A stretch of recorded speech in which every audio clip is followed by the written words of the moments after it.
Yo, I freaking love how anime can filter through all the chaotic, messy experiences of being a dumbass teenager into something that hits hard emotionally, even when it's wrapped in the wildest, most absurd premise. And few shows exemplify this more than DanDaDan and its underrated predecessor, Fooly Cooly. Yeah, I've heard old heads throwing around how DanDaDan is this new version of Fooly Cooly, but I'm gonna actually break down that special je ne sais quoi of how both of these series take a coming-of-age story and throw them into a blender of surrealism, aliens, ghosts, and identity crisis, but at their core, they're about young people grappling with who they are and where they fit in the world. While Fooly Cooly broke new ground way back in 2000 with its boundary-pushing animation and its subversive take on teenage life, DanDaDan comes along almost 25 years later to build on that legacy, offering a fresh look at these themes with a unique twist. And I can't lie, I haven't felt this good about anime in so long. It's so full of youth and life,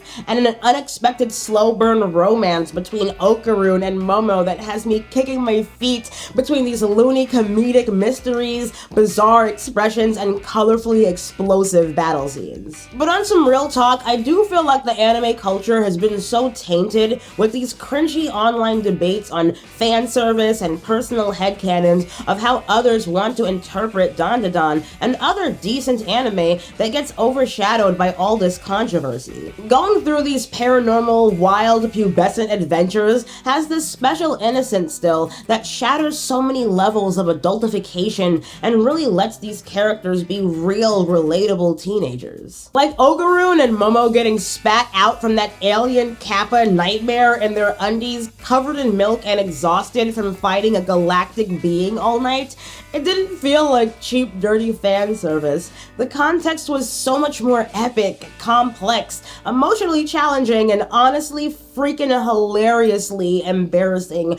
Oh my freaking god, I would never step foot in that high school ever again. But it's disappointing that the wholesome storytelling is overshadowed by the discourse on the gratuitous and also aggressive fan service, whether it's supposed to be comedic or part of the plot.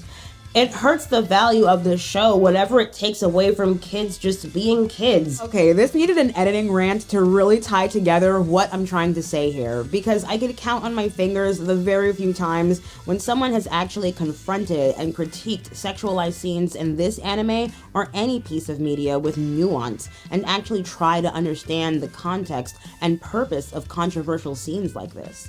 I've been watching anime longer than some of y'all have been alive, which is crazy to say, but I know what blatant and unnecessary fan service looks like just for the sake of titillating gooners and teenage boys.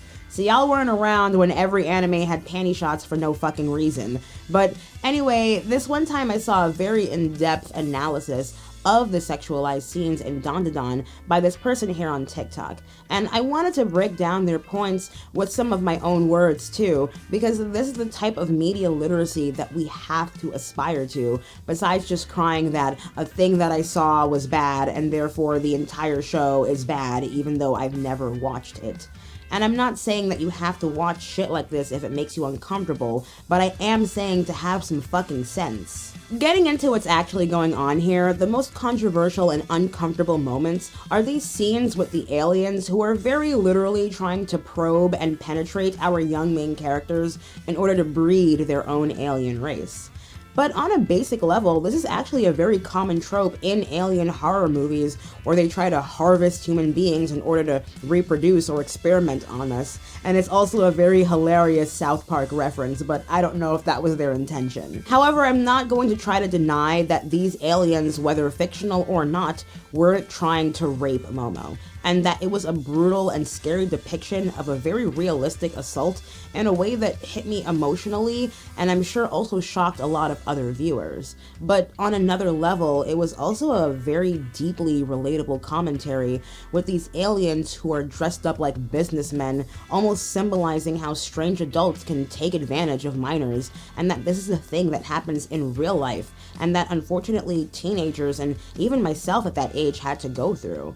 I'm sure there are others that might agree that I wish I had a supernatural power that awakened and burst forth so I could kick the asses of the people who were trying to take advantage of me the way that Momo did. But what I'm trying to say is that the inherent presence of this incredibly dark theme does not immediately mean that it's glorifying assault. Even teenagers and young adults who watch this show need stories where teenage characters are able to overcome these terrible things in deep and constructive ways. There's always going to be shitty fan bases though, and even shittier people who want to hype up the worst aspects of an anime by acting like incels, but that doesn't mean that the entirety of all anime and its viewers and this entire medium have to be condemned without context. Keeping in mind, this shit is a fictional, crazy-ass, haunted alien adventure where the premise is to retrieve a demon-possessed teenage boy's balls while going through all the regularly crazy scenarios of being a lovesick, hormonal teen. There are conversations we can still have while being critical and enjoying art and genuinely creative storytelling.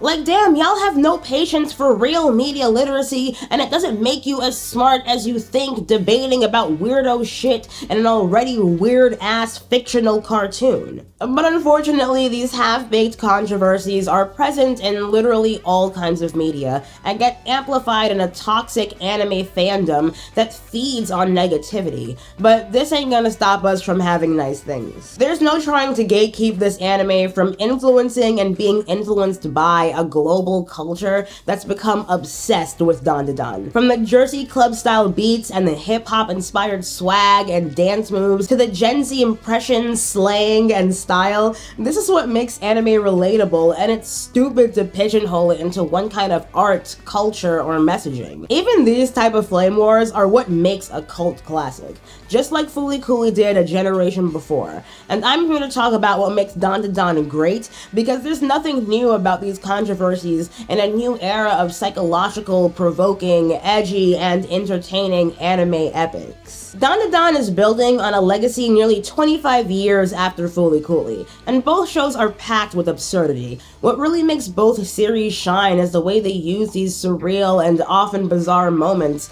to explore identity, love, and growing up. But one of the key differences between them is how they portray relationships between their characters, and what those dynamics say about the experiences of boys and girls on the brink of adulthood, but still very much so just kids. So at the heart of both Fooly Cooly and DanDaDan are young characters who are thrown into extraordinary circumstances that force them to grow up faster than they might be ready for. So we got Naota in Fooly Cooly and Okarun in DanDaDan, and they represent this kind of male coming-of-age experience, but their journeys are really influenced by the female characters around them, like Mamimi and Haruko for Naota, and Momo for Okarun. And these girls have their own arcs, struggles, and growth that often parallel their male counterparts. In Fooly Cooly, Naota's life is disrupted by Haruko, an eccentric and mysterious woman who represents violence, rebellion, and temptation. But equally important is Mamimi, Naota's older high school friend who's dealing with her own emotional turmoil. Mamimi is lost, stuck in her own cycle of confusion, immaturity, and straight-up teenage lovesickness. She clings to Naota because she's unable to let go of his older brother, who's left this one-track, isolated, backwards-ass town. But Mamimi's relationship with Naota is messy, and it's based on this emotional codependency and her inability to confront her own loneliness and insecurities. Simultaneously, Naota's robot-related chaos with Haruko symbolizes his confusion and frustration with Mamimi's emotional stagnation and her unhealthy attachment to him, which also represents her struggle to find her place in a world that has in many ways left her behind. Mamimi's unrequited feelings and her sense of being lost mirrors Naoto's own struggles, even when on the surface it just feels like some fast little girl emotionally manipulating an impressionable boy who both want to pretend like they're grown, but they're not. And it shows that adolescence is complicated, and it's a time for both boys and girls that's really rough in a lot of the same ways. Now, in DanDaDan, Okarun's encounter with the supernatural starts with Momo, and she's already a strong-willed, take-no-shit, confident girl who's just as emotionally complex as he is. But unlike Mamimi from Fooly Cooly, Momo is not trapped by her insecurities. She's loudly and proudly a rebel. She's part of this gyaru crew whose fashion aesthetics go against the status quo of Japanese culture and idealized romantic interests. She has her own interests, she has her own sense of purpose, and she isn't defined by the male characters around her. Momo will blatantly stare down judgmental adults and bullies alike with a "what the fuck are you gonna do about it" kind of attitude. On the other hand, Okarun is obsessed with UFOs, galactic invaders, and aliens, and Momo is more interested in ghosts and spirits and the occult from her family's cultural background and exorcisms and spirit work. Their different perspectives lead to a lot of bickering, but at the heart of their relationship is a mutual respect and a willingness to learn from one another that makes the perfect odd couple. Momo's character is just as important to the plot as Okarun, and her growth is shown not through dependency, but in her ability to confront the unknown and take charge in the face of danger.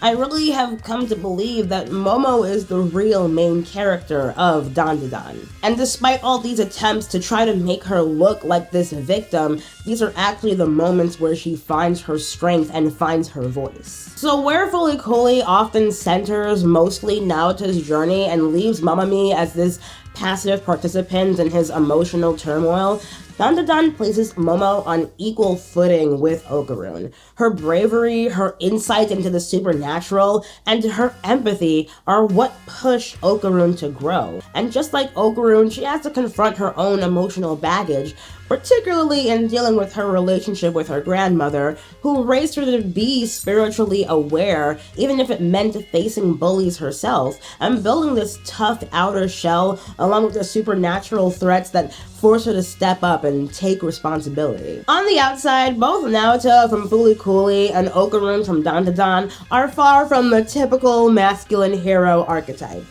Naota in Fooly Cooly is this emotionally withdrawn 12-year-old boy who's trying to navigate life in a town where nothing ever seems to happen. Naota isn't particularly strong, confident, or assertive, and he's overshadowed by the adults in his life, especially this motorcycle wreck of a woman, Haruko, who just bulldozes her way into his world with overwhelming energy and unpredictable behavior. From the start, Naoto's masculinity is questioned, both by the people around him and by his own self, until he has the awareness to decide his feelings for himself, despite all these supernatural alien warriors being summoned into battle from his overactive preteen brain. At some point, Naota has to realize growing up isn't silently accepting this fucked up world, but making a stand in it even when everything else doesn't make sense. Okarun in DanDaDan is also far from the stereotypical tough guy hero. Even though he shares a name with Momo's hyper-masculine movie star crush, he's shy, kind, and his obsession with aliens furthers his withdrawn persona, but it's a kind of knowledge that he takes pride in. But rather than trying to conform to those expectations, Okarun finds his strength in a way that has nothing to do with physical prowess or toxic bravado. Instead, he's granted the powers of Turbo Granny, a supernatural force that's trapped in a haunted tunnel that at first feels more like a curse than a blessing. So Turbo Granny's powers are strange, unsettling, and anything but traditionally heroic, until it's discovered that this old lady's ghost powers are fueled by the vengeance of young girls of the past who were brutalized and murdered. Turbo Granny is literally the embodiment of the strength of those girls whose lives were destroyed, only to now be controlled by Momo, who keeps this female rage from consuming Okarun into a total demon. It's through embracing this weirdness rather than rejecting it that Okarun begins to grow. But in both cases, these boys are given abilities that are anything but conventional. Naota's powers come from having a giant robot burst from his head, which is both a literal and metaphorical expression of the chaos he feels inside. It's awkward, messy, and uncontrollable, much like adolescence itself. Okarun, meanwhile, finds his strength through the supernatural abilities of Turbo Granny, this twisted, eerie power that he has to wrestle with in order to make it his own. But in neither case do these powers conform to what we would still typically think of as masculine abilities. They're not about brute strength or domination. Instead, they reflect the inner turmoil and the confusion that these teenage boys feel as they navigate growing up, while also giving them a unique way to come into their own. So like I said, the emotional growth of Naota and Okarun are deeply tied to the female characters they interact with. And fully coolly, Naota's relationship with Mamami is deeply dysfunctional, and now that I'm grown watching this, it's also really concerning. Mamami is lost, unsure of her place in this world, and this unhealthy attachment to Naota prevents both of them from growing. But Naota's journey is also more shaped by Haruko in this anime, who represents chaos and the unknown. Haruko is wild, and her unpredictable energy gets Naota out of his comfort zone and forces him to stop trying to conform to his ideals and confront his own insecurities. Also, I wanted to add that even though Haruko and Mamami seem like these uncontrollable female forces in Naota's life, they themselves are very interesting examples of the conflicts of being a young girl and even a grown woman trying to find your self-worth in something that is constantly evading you. For Mamami, that's Naota's older brother in USA, the bullies at her school, and even the signs of poverty and that empty, burned-out stare of hers that makes me wonder what happened to let this little girl feel so abandoned. And Haruko, even though she's a whole-ass adult, she's still just as unstable, not just because she chooses to be a wild card or because she's an intergalactic felon, but because her sense of self-respect, strength, and power is from endlessly chasing the power that is Adamus. And she has this very complicated relationship with this being of energy or whatever, and it's intrinsically tied to the emotions of the people who can use this power, which is probably why Haruko can't harness it, because she's so emotionally immature. But we see more of this in the New Age sequels of Fooly Cooly, where Haruko in many ways suffocates her emotions underneath this boisterous persona that seems extroverted and immature, but actually distances herself from people. Maybe Haruko doesn't even want to have to keep chasing this power forever, but she's trapped in this endless teenage existential crisis even as an adult who is also an alien, which is also weirdly very similar to the way that aliens in DanDaDan have this chaotic and violent ability that exploits and tortures these kids physically and mentally in order to get power for themselves, even though the way that they understand their own power is very immature and selfish. And maybe this also symbolizes the way that adults don't really know what's going on either. Naota doesn't have to be a stereotypical man or an adult to deal with the chaos Haruko brings into his life. He just needs to understand himself better and to accept the messy, confusing emotions that he's been bottling up. Now in DanDaDan, Okarun's relationship with Momo is much healthier from the start. Momo is strong-willed, and she's very emotionally grounded, and she respects Okarun for who he is, rather than expecting him to be someone else. Their dynamic isn't built on Okarun needing to man up to win her affection. It's built on mutual respect, trust, and their shared, if also differing, interest in the supernatural and aliens. Her powers may be unconventional, but it's her emotional honesty and willingness to support others that really define her growth and makes Momo just so amazing at every turn, even though she totally folds at Okarun's superstar name. The supernatural elements in both shows also serve as a metaphor for the awkwardness of growing up, especially when it comes to sexuality. In Fully Coolly, the robots that burst from Naota's head are a clear stand-in for his pent-up sexual energy and confusion, but Mamami's self-destructive behavior and emotional dependence on Naota